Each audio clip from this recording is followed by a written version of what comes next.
Have you talked on the show about the way we realized that Mikal Bridges was going to be a good player? What was the years? I'm so bad at remember this. Josh was how many years ahead of Mikal? Two. Oh, no, one. Well, Kale redshirted, but he was one. Kale redshirted, but really 1 year. Really 1 year. But when Mikal in his redshirt year, Josh was really good. So when he was a redshirt, what were you, Josh, a junior? No, I was a sophomore. You were a sophomore, but Josh was established and really good. And Josh would kill people in practice. But then Mikal would get on him, and every once in a while, Mikal would block a shot, and we'd go down the end of the court, and we knew what an ass Josh could be. And the whole coaching staff would be going, "No, Josh, no." And he would just take out Mikal, like, just clobber him. And Mikal was like 160 pounds at the time. Mikal would go flying and then just pop right back up and get right back at it, teeing him up. And we were like, yo, this kid, if this kid can put on like 10 pounds, he's going to be so good.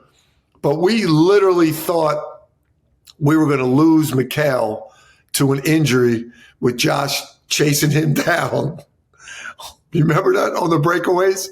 No, the only thing I didn't like with Mikal, and I told him this, I think we talked about this on when we had him on the guest.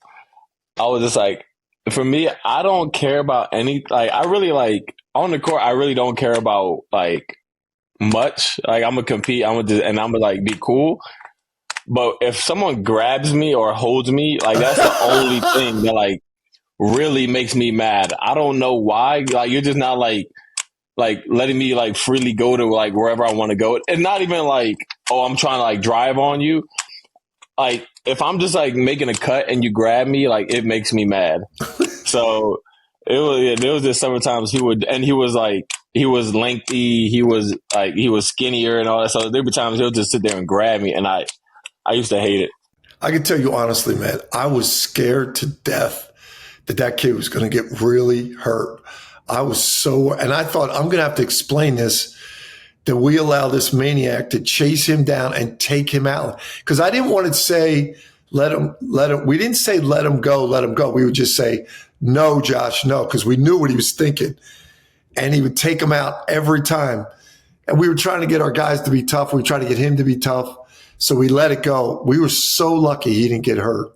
I was so lucky.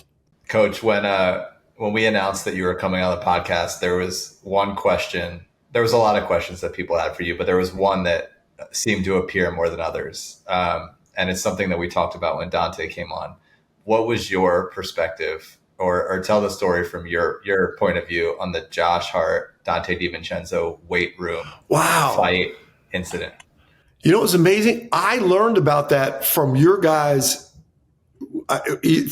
show or at some interview you guys did.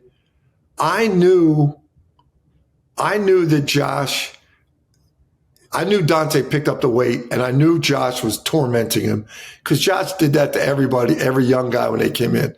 So I knew it probably was Josh's fault. I knew probably Dante had just gotten to his wit's end. But then I knew it was broken up, and I brought the two of them in, and we talked it out. Both of them were cool. And I never saw anything again after that. And in the interview you guys did, I remember I think Jalen said those two wanted to kill each other, and Jalen stayed between the two of them.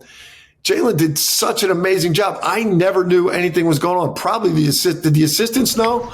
Because I gotta draw the line there. I did not stay between them. There were multiple things that happened either before or after that. I never knew. Everybody kept it from me, thank God now. I never knew. I stayed away from that. But in one of the interviews, you said like you kept them cool so that we could get through the season together. No. What year was that Dante's sit out red shirt year? No, it was probably the 17 year. But 17 year? They didn't hate each other. They just were competitive. And then when you get on the court, they go to compete. But they have such a history off the court. They're get away. Don't talk to me. It wasn't. It definitely wasn't as crazy as it sounds. I saw the competitiveness on the court. I know they were both nuts. They were both crazy competitors. And that's what I loved about that team. As you were, Jalen. I remember the drill used to do. One of the things I always remember about Jalen, remember the layup drill when you take a layup and then we'd flip the ball to you, and then you'd have to pivot real strong. We'd have the coaches like smacking at your arms. Remember that?